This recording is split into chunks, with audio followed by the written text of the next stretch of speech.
Sinon, ça passe pas. Bon, donc on ne va pas parler de Pasteur, mais on va parler d'autres sujets à partir donc des revues d'Iridando. Donc la revue Ridendo est parue entre 1933 et 1977, donc ça a paru pendant plus de 40 ans, avec une interruption au moment de la guerre. Et donc c'est une revue qui a pris la suite, si on peut dire, de revues du même style antérieur qui s'appelait Chanteclair ou Le Rictus, une vingtaine d'années plus tôt, avec la particularité par rapport à ces deux autres revues d'avoir beaucoup plus de blagues, c'est-à-dire des dessins humoristiques, on peut appeler des blagues, que ces revues initiales. Donc, il y a eu 451 numéros en tout, ce qui correspond à peu près à 12 608 pages, une hauteur de 75 cm que j'ai le plaisir d'avoir chez moi, et près de 10 000 dessins humoristiques.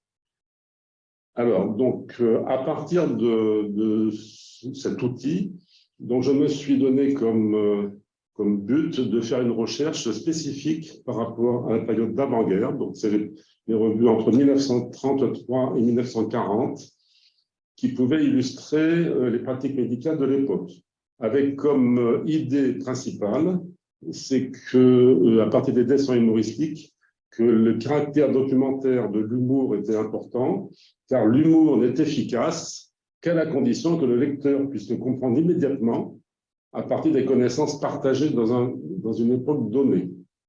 Donc, à partir d'abord d'une recherche, dont j'ai fait la liste des images qui pouvaient être intéressantes. À partir de ça, j'ai fait une espèce de catalogue de ces pratiques. Et voilà la liste du catalogue que j'ai établi. Donc, l'examen, on va revenir sur tout ça pendant tout l'exposé. Donc, l'examen clinique, la radiologie, la microbiologie, la thérapeutique, en particulier les médicaments, ce qui va intéresser M. Queneau en particulier, et des pratiques particulières, l'anesthésie et quelques pratiques chirurgicales. Donc, à partir de ça, j'ai tiré deux livres de la même époque, notamment celui de Paul Savy, La pratique médicale, dont j'ai pris l'édition de 1920 et celle de 1948, et le formulaire des médicaments de Astier, Vadémécum médecine pratique de 1934, donc qui était en plein dans la période. Et je me suis aussi appuyé pour certains remèdes sur le dictionnaire d'histoire de la pharmacie dirigé par le professeur Lafont. Alors donc, on va tout de suite rentrer dans le vif du sujet, si j'ose dire, à partir donc de l'examen clinique. Et donc, le temps d'examen clinique qui est le plus représenté, c'est quand même l'auscultation. Et donc, on voit de manière un peu, donc il m'a un peu surpris qu'il y a beaucoup de dessins où il n'y a pas l'auscultation par le stéthoscope, mais des auscultations immédiates, comme on disait, donc alors que l'ANEC avait déjà plus d'un siècle.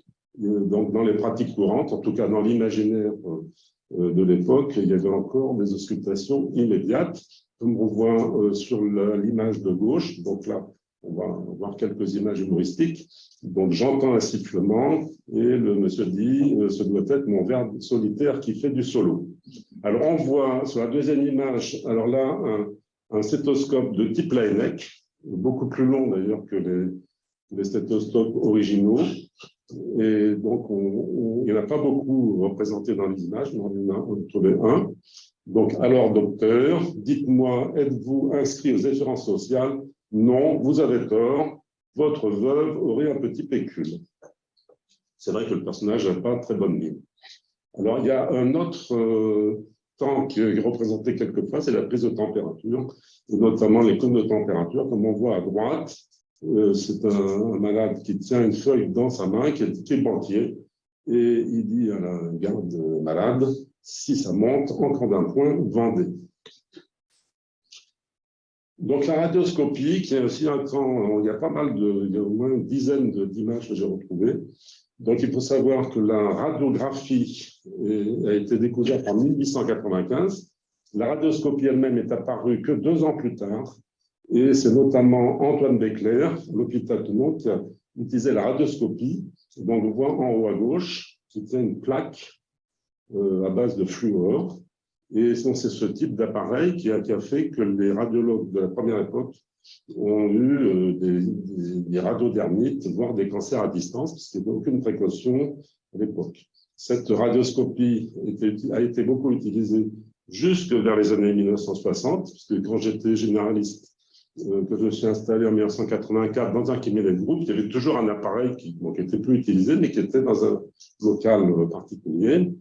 Et jusqu'en 1960, ça a été un peu utilisé. Alors là, on a à droite une image d'une dame qui est surprise. Quand mon mari est habillé, on ne croirait jamais qu'il est si maigre que cela. Alors, autre indication sur la microbiologie. Donc, après la découverte de Pasteur et de quelques autres, les bactéries pathogènes étaient de mieux en mieux connues, mais à part les précautions d'hygiène, les connaissances avaient peu de conséquences en pratique jusqu'à l'arrivée des antibiotiques et ensuite aussi des vaccinations à grande échelle. Alors là, on a donc un dessin de 1934 où un monsieur dit à sa femme de ménage: qu'est-ce que c'est que ça? Les vieux journaux de l'année 1918, retirez-moi ça, je ne veux pas attraper la grippe espagnole. Dans le cadre de la microbiologie, il va noter que M. Maurice Sauvant, je n'ai pas trouvé de référence sur ce dessinateur, il a publié 119, ce qu'il appelait les microdialogues. C'est en fait des petites scénettes entre microbes. Il a même publié une 70 après-guerre aussi. Et donc, voilà 3 exemples de ces microdialogues qui donnaient une idée un peu des connaissances des médecins de l'époque sur la microbiologie. Donc, à gauche, la plaie est refermée. Je croyais qu'il y avait un drain. Il est parti. Vous avez manqué le drain. Voilà, deuxième image donc de 1936. C'était un peu l'actualité. Ah, mon petit bacille de coq chéri, appelez-moi Adolphe, voulez-vous? Troisième image de 1937. Ma Spirine va accoucher d'un moment à l'autre. Elle est enceinte depuis 20 minutes et nous attendons 45 millions d'enfants. Je ne sais pas si les chiffres sont réalistes. Voilà. Alors là, on a une dizaine d'images de diapositives thérapeutiques. Donc là, c'est un peu l'exemple de la manière dont je me suis pris. Donc j'ai trouvé les images comme à gauche, par exemple. Donc je vais tout de suite vous présenter ce dessin. Donc le pharmacien est distrait. Alors, nous disons un tube d'aspirine, une douzaine de rigolos, de la quinine et 3 ampoules d'huile camphrée. À propos, tout le monde va bien chez vous? Alors, donc à partir de ce genre d'image, j'ai ressorti donc les thérapeutiques qui étaient signalées et j'ai à chaque fois fait un petit commentaire. Donc l'aspirine était évidemment commercialisée depuis environ 1899 exactement. Bon, voilà, ça n'a pas beaucoup changé comme indication par rapport à nos jours. Le cataplasme rigolo a été inventé en 1866 par un pharmacien qui s'appelait Paul-Jean Rigolo, avec 2 L.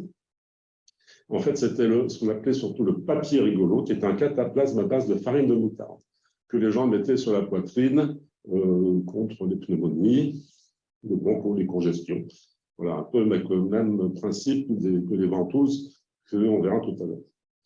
Donc, l'huile camphrée, donc on sait que le camphre a été le cheval de bataille de certains rastailles au XIXe siècle, et donc il a été utilisé dans énormément d'indications, comme la grippe, les syncopes, les hémorragies, etc., gènes respiratoires. Et l'huile camphrée, proprement dite, était donc du camphre qui était mélangé avec de l'huile d'olive et d'amande, qui servait pour faire certains lavements, y compris des instillations intravésicales, etc., et dans les oreilles, dans le nez, ou pour imbiber les pansements. La quinine, donc bien sûr le principe actif du quinquina, qui était utilisé aussi très largement, notamment un peu dans toutes les fièvres, en concurrence avec l'aspirine. Voilà. Alors, deuxième image, donc je vais vous lire le texte à gauche. Donc, il s'agit d'une salle d'hôpital où l'infirmière dit au médecin: docteur, je lis sur l'ordonnance bleu de méthylène et le pharmacien m'envoie du bol d'Arménie. Le médecin répond: c'est idiot, d'autant plus que j'ai écrit bicarbonate de soude. Voilà, alors bleu de méthylène, c'était donc un produit colorant qu'on connaît toujours, utilisé à l'époque dans les angines, à l'époque encore antibiotique, des applications sur amygdales, aussi les conjonctivites, les cystites, etc. Et en application locale, par exemple, sur les crevasses. Le bol d'Arménie, donc c'était des espèces de pilules à base de terre argileuse, c'était un peu le Smecta de l'époque, pour vous.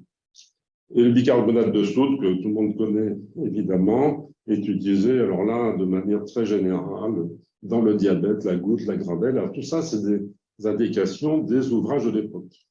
L'uricémie, les lithases rénales, la cholécystite, et j'en passe. Le Véronal, donc il s'agit du premier barbiturique commercialisé largement, et c'est un hypnotique qui était utilisé, paraît-il, dans l'insomnie nerveuse des aliénés, les tremblements, la sclérose en plaques, et aussi les terreurs nocturnes des enfants. Voilà. Donc là, image à droite. Monsieur le pharmacien, vous soyez gentil de le parfumer un peu, c'est pour offrir. Deuxième calmant, si on peut dire, le bromure, le fameux bromure. Donc le bromure, dans le texte de Savy de 1920, donc après la guerre de 14, est indiqué comme prescrit dans l'épilepsie, les crises nerveuses et névralgie. Mais l'effet anaphrodisiaque dont tout le monde a entendu parler n'est pas mentionné du tout, bien qu'une rumeur d'armée française indiquait que le bromure était versé dans le quart de vin des militaires. En fait, d'après ce que j'ai pu lire, il s'agissait en fait d'une légende qui est toujours tenace, parce qu'il y a plein de gens qui croient que ce que les sociologues appellent une légende urbaine, parce que d'abord, il n'y aurait jamais eu assez de bromure pour en mettre dans tout le vin de tous les soldats pour les armer. Alors, des dessins en bas à droite, qui est paru en 1940. La guerre était déjà commencée, il y a eu plusieurs numéros pendant le début de la guerre. Comment votre femme ne se plaint pas du bromure? Non, je suis célibataire.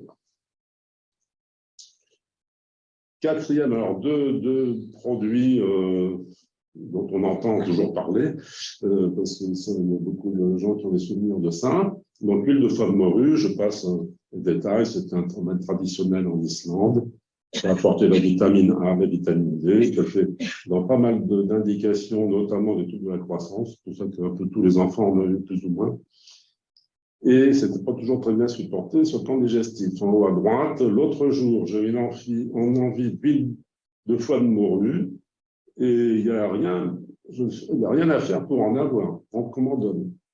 Alors, la jouvence de l'abbé Souris, qui est toujours commercialisée, a été en fait inventée à partir du XVIIIe siècle par l'abbé Delarue de Séloville, dans l'Eure, qui a confectionné un remède à base de plantes pour les pauvres de sa paroisse. Il avait pris à un moment donné sous sa protection Gilbert Souris, qui fut ensuite ordonné prêtre et qui continua le travail de M. Delarue en fabriquant cette préparation qui était alors appelée la tisane des deux abbés. Dumontier, qui était pharmacien, mais surtout petit-neveu de l'abbé Souris, a déposé la marque Jouvence de l'abbé Souris le 18 avril 1899. Voilà, ce remède a été racheté, remanié plusieurs fois, toujours commercialisé comme vénotonique, avec des produits qui sont désormais très anodins. Et la composition a beaucoup changé depuis toujours. Alors, dessin en bas à droite. Dit Toto, qu'est-ce qu'elle a ta mère pour grossir comme ça? Eh bien, elle prend de la souris de la jouvence.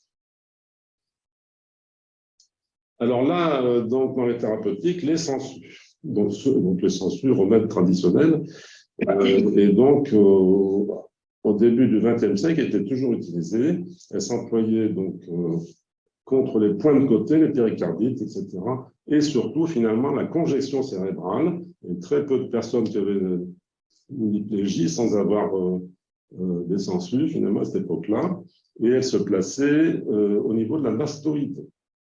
Et donc, Savy précise qu'il faut quand même les éviter chez les hémophiliques, les malades affaiblis et les vieillards. Donc, le dessin humoristique, c'est la personnel de maison qui vient et qui dit comment il les préfère, monsieur, les sangsues saignantes ou bien cuites.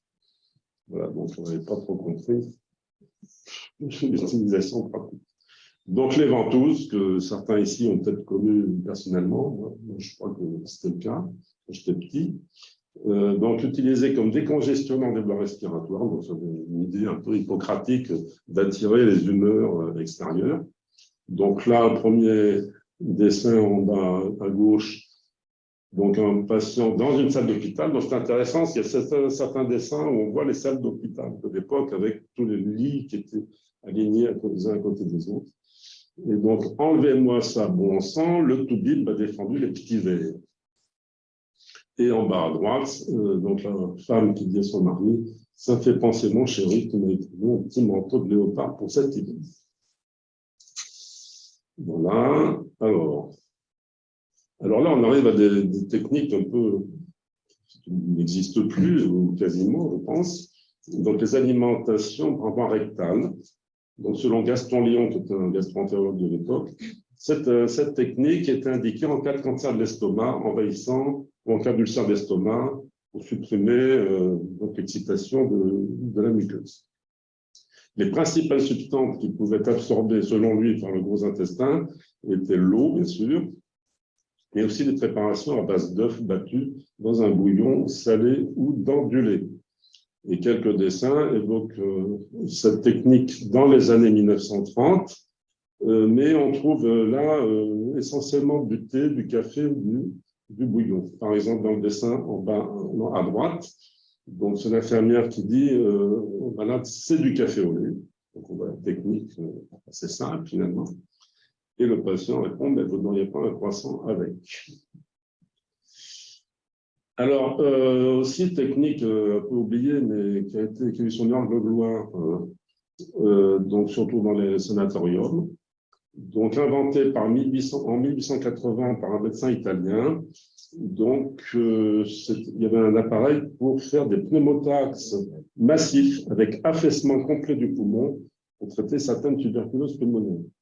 Donc, M. Savy, en 1920, disait que avec cette technique, il y avait des résultats inespérés et des guérisons durables, en dépit de risques indéniables comme le décès, l'emphysème, l'hydropneumothorax ou les adhérences tenaces. Mais disons que cette technique, quand même assez brutale, agressive, était quand même limitée dans ses indications aux formes un peu désespérées.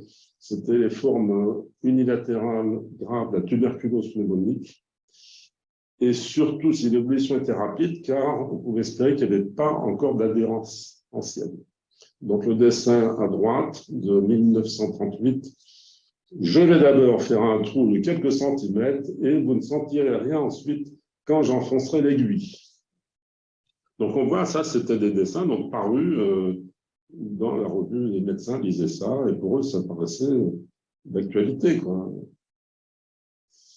Alors, le poumon d'acier, donc là aussi, c'est heureusement un sujet un peu oublié.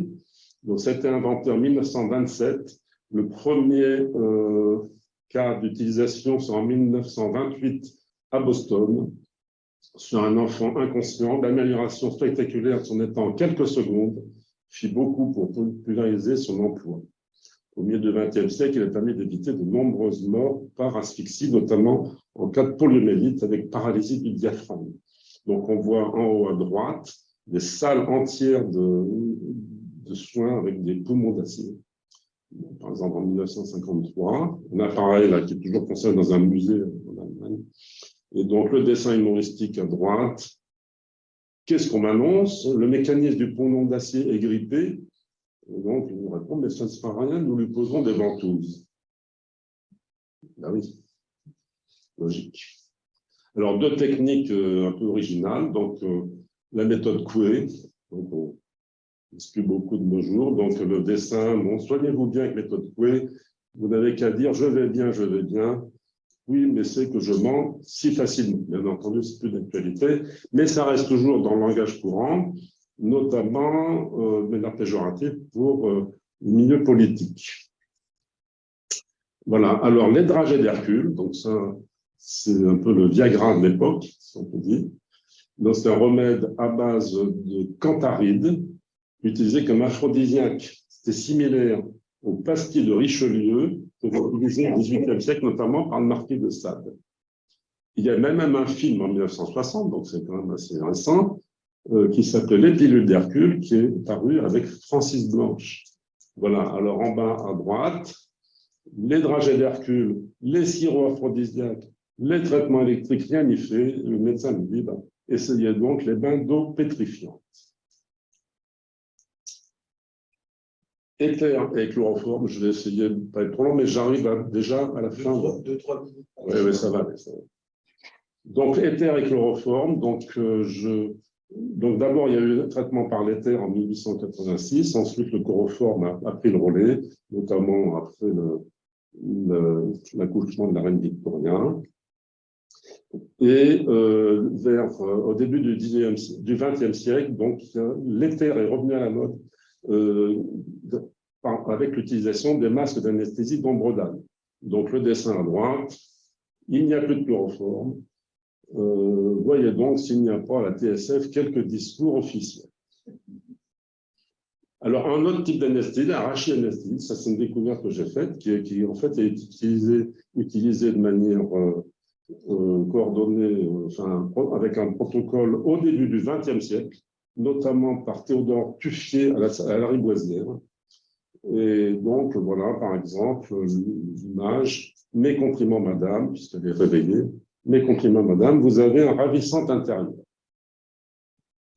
Donc, les dentistes, donc là, je vais très rapidement. Donc, à gauche, vous m'affirmez que ce dentier durera toute ma vie. Et oui, c'est allemand, et même davantage.